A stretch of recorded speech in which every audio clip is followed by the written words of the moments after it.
Hai guys, ketemu lagi dengan aku di channel Lady Din. Semoga kalian semua dalam keadaan yang sehat dan bahagia. Keinginan mahasiswi cantik dari Cina untuk bisa mengejar mimpi bisa berkuliah di Australia malah menjadi blunder yang mengerikan bagi dirinya. Apa yang terjadi dan bagaimana kisah lengkapnya? Tanpa basa-basi lama-lama, kita langsung masuk ke ceritanya ya. Sebelumnya, jangan lupa untuk subscribe dulu channel ini dan nyalakan lonceng notifikasinya supaya kalian tahu video terbaru dari aku.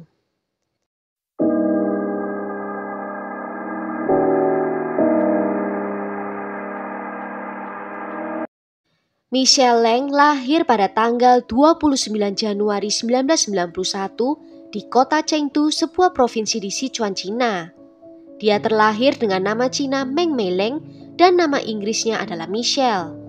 Ibunya bernama Mei Chang, namun nama ayahnya tidak pernah dipublikasikan ke publik. Michelle tumbuh besar menjadi murid yang pintar di sekolah dan selalu mendapatkan nilai yang tinggi selama masa sekolahnya. Dia mempunyai mimpi untuk bisa melanjutkan pendidikannya di Australia dan berkuliah di University of Technology di Sydney. Dan mimpi ini menjadi kenyataan pada tahun 2011 ketika dia diterima di universitas impiannya untuk belajar bisnis. Bibi Michelle yang adalah saudara perempuan dari ibunya tinggal di Sydney bersama dengan suaminya yang bernama Derek Barrett dan juga anaknya. Derek berusia 27 tahun, hanya 2 tahun lebih tua dibandingkan Michelle. Bibi Michelle menawari Michelle untuk tinggal di apartemennya dan dia mengizinkannya untuk tinggal sampai dia lulus. Pada hari Jumat di tanggal 21 April 2016, setelah Michelle menyelesaikan kuliahnya di hari itu, Michelle berpamitan dengan teman-temannya dan kemudian dia naik bus menuju kota untuk berbelanja. Dia memberitahu teman-temannya kalau dia ingin melihat-lihat beberapa toko di pusat kota untuk membeli pakaian. Dalam rekaman CCTV, Michelle terlihat berjalan di mal yang berada di pusat kota. Dan rekaman itu merupakan momen terakhir Michelle yang saat itu berusia 25 tahun. Dia juga sempat makan siang bersama seorang teman di pasar ikan Sydney. Di sore harinya, Michelle naik kereta untuk pulang ke apartemen bibinya menggunakan kartu pada pukul 16:32 saat dia keluar dari stasiun kereta api Kempsey. Dan sosok Michelle kemudian terekam dalam kamera CCTV di gedung apartemen pada pukul 16:42. Di malam harinya, Michelle menelpon teman-temannya di mana dia terdengar bahagia dan tidak menunjukkan pertanda aneh apapun. Dan Michelle mengirimkan pesan teks terakhir kepada temannya di tengah malam. Dan setelahnya, Michelle menghilang begitu saja. Saat itu, bibi Michelle sedang berada di luar kota dalam perjalanan bisnis. Dia pergi dari tanggal 1 April hingga 24 April. Dan sepupu Michelle lebih banyak menghabiskan waktunya di rumah temannya, sehingga tidak ada yang menyadari kalau Michelle telah menghilang. Di tanggal 24 April 2016, Derek menjemput istrinya di stasiun kereta api di pukul 10 malam. Dan begitu sampai di rumah, bibi Michelle langsung menanyakan keberadaan Michelle. Dia mencoba menelponnya, namun tidak pernah ada respon. Pada tanggal 25 April, Derek dan istrinya pergi ke kantor polisi untuk melaporkan hilangnya Michelle. Derek memberitahu polisi kalau dia terakhir kali melihat Michelle di sekitar tengah malam pada tanggal 21 April. Sehari sebelum keluarga Michelle melaporkan hilangnya, tepatnya di tanggal 24 April 2016, di sekitar pukul 10:30, seorang pendaki di Snapper Point melihat sesuatu yang mengapung di laut di depannya. Setelah beberapa saat, dia baru menyadari kalau itu adalah tubuh seorang wanita yang tertelungkup di atas air. Dia segera menghubungi pihak berwenang setempat dan setelah beberapa jam, tim penyelamat kepolisian berhasil menemukan sisa-sisa tubuh manusia. Tubuh itu bisa dipastikan seorang wanita namun tidak dapat diidentifikasi. Sehingga polisi mengeluarkan siaran pers yang menyatakan bahwa mereka telah menemukan seorang wanita keturunan Asia. Sebagai bagian dari penyelidikan kasus Jendo dan setelah mengetahui adanya laporan orang hilang yang diajukan oleh keluarga Michelle, pihak berwenang memutuskan untuk menemui paman dan bibi Michelle pada tanggal 26 April 2016. Pihak berwenang menceritakan kalau mereka sedang menyelidiki kemungkinan hubungan antara hilangnya Michelle dan penemuan tubuh Jendo. Kemudian mereka meminta apakah dapat mengambil DNA sampel untuk membandingkan, dan permintaan itu disetujui oleh keluarga. Dan selama pembicaraan itu, Derek terus menyela sehingga petugas merasa kalau dia mencoba untuk mengontrol percakapan dalam beberapa hal. Derek juga memberitahu polisi kalau Michelle berkencan dengan pria yang ditemuinya secara online dan menyampaikan apakah pria itu yang membunuh Michelle. Hal ini terasa aneh karena bagaimana dia tahu kalau Michelle telah meninggal dunia. Saat polisi pergi meninggalkan apartemen itu, mereka menyadari kalau mobil dari Derek sangat kotor, seperti baru saja terkena tanah dan juga debu. Polisi kemudian meminta paman dan bibi Michelle ke kantor polisi untuk memberikan pernyataan tentang hilangnya Michelle. Derek mengklaim kalau keponakannya itu akhir-akhir ini berkencan dengan seorang pria dan mulai menyukai kehidupan malam. Ketika dia ditanya kapan terakhir kali melihat Michelle, dia mengatakan pada malam hari di tanggal 21 April. Mengatakan kalau mereka makan malam salad dan kemudian menonton film bersama.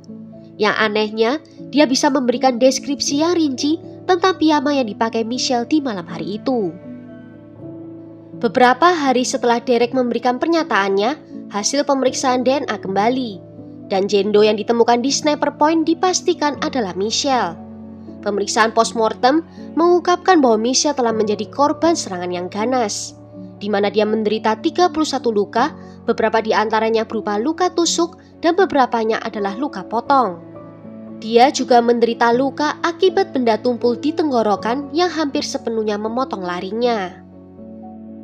Juga ditemukan 9 luka di tangan kiri dan 2 luka di tangan kanan yang konsisten dengan luka akibat pembelaan diri. Ditentukan lebih lanjut melalui pemeriksaan paru-paru kalau Michelle masih selamat setelah terluka untuk sementara waktu. Sedangkan luka trauma benda tumpul terjadi setelah kematian, kemungkinan besar ketika tubuhnya dibuang ke laut. Setelah teridentifikasi secara positif, keluarga Michelle dipanggil lagi ke kantor polisi dan disinilah hal-hal menjadi sangat mencurigakan. Ketika polisi memberitahu Derek kalau Michelle telah mati terbunuh, dia menjawab kalau dia sudah memperkirakan hal itu selama beberapa hari. Kemudian saat ditanya lagi oleh polisi, kapan terakhir kalinya dia melihat Michelle, dia menjawab kalau dia makan malam dan kemudian menonton film bersama. Dan menambahkan kalau ini sangat emosional karena itu seperti saat-saat terakhir mereka bersama. Kemudian dia meminta pendampingan dari seorang pengacara, dan setelah berbicara dengan pengacaranya, polisi langsung menangkapnya sehubungan dengan pembunuhan Michelle. Kemudian polisi mengungkapkan kalau mereka telah mendapatkan data dari ponselnya Derek yang menyatakan kalau dia berada di Sniper Point pada dini hari di tanggal 24 April.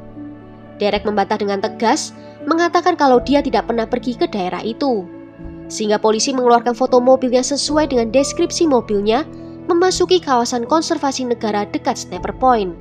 Namun Derek tetap menyanggah pernyataan polisi. Tak butuh waktu lama, polisi segera mendakwanya atas pembunuhan Michelle. Namun yang masih belum diketahui saat itu adalah apa motifnya. Saat ponsel Derek yang disita, kemudian diperiksa dengan teknologi forensik digital, polisi dapat memulihkan foto dan video yang telah dihapus. Foto video itu menampilkan Michelle yang diambil secara diam-diam, seperti saat dia sedang mandi atau sedang tidur.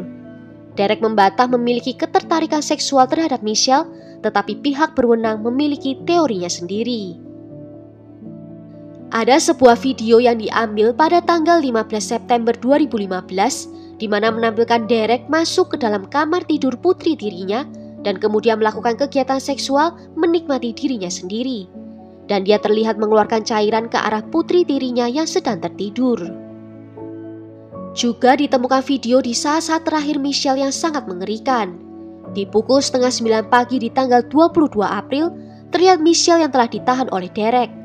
Tangannya terlihat ke arah belakang dengan lakban menutupi mulutnya. Michelle terlihat dalam keadaan tak berbusana dan sebagian besar video yang diambil adalah tubuh telanjang Michelle dalam posisi yang menyedihkan. Namun pada saat itu, gambar menunjukkan kalau saat itu Michelle tidak terluka secara fisik. Rupanya Derek mengikat Michelle untuk mengeksploitasinya demi kepuasan seksualnya sendiri. Gambar terakhir yang diambil pada pukul 3 dini hari di tanggal 24 April ketika Derek meninggalkan apartemen untuk pergi ke Sniper Point. Laporan otopsi tidak dapat menentukan kapan tepatnya pembunuhan itu terjadi.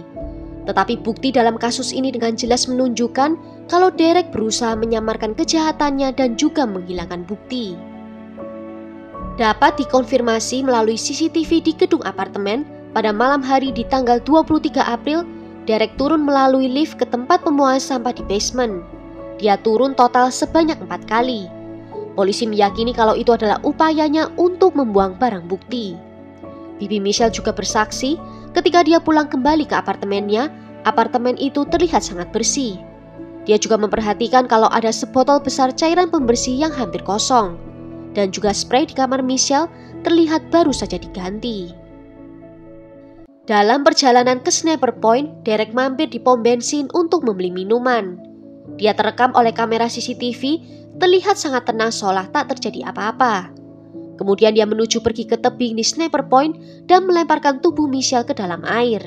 Dia kemudian mengambil 7 gambar tebing dengan ponselnya pada pukul 9:19 menit.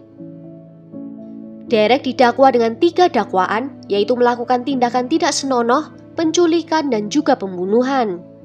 Dia dievaluasi oleh psikiater forensik dan psikolog sebelum persidangan sebanyak 2 kali. Hal itu dilakukan untuk mempertimbangkan tentang kesehatan mentalnya. Dan hasilnya, Derek dinyatakan layak untuk diadili. Persidangannya dimulai pada akhir tahun 2017 dan Derek mengaku bersalah atas semua tuduhan. Pada tanggal 13 Desember 2017, Ibu Michelle melalui pihak ketiga membacakan pernyataan dampak korban ke pengadilan.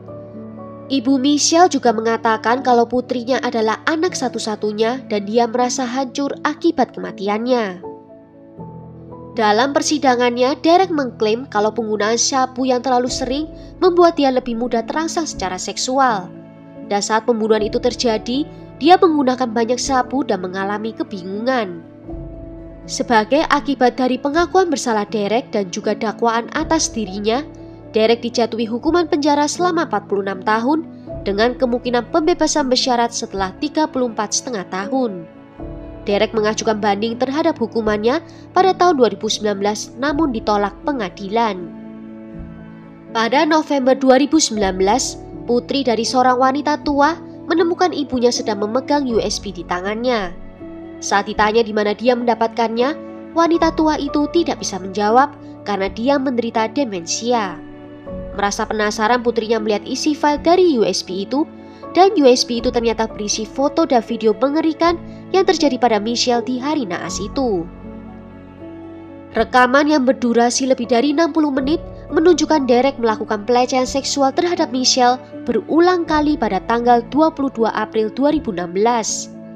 Derek kemudian didakwa melakukan pelanggaran lebih lanjut pada tanggal 18 Desember 2019. Akibatnya, Derek didakwa dengan 9 dakwaan tambahan. Dan pada tanggal 1 Oktober 2020, dia mengaku bersalah dan dia kemudian dijatuhi hukuman tambahan selama 20 tahun. Well, sampai di sini dulu cerita kali ini. Bagaimana menurut kalian tentang kasus ini? Tulis ya pendapat kalian di kolom komentar.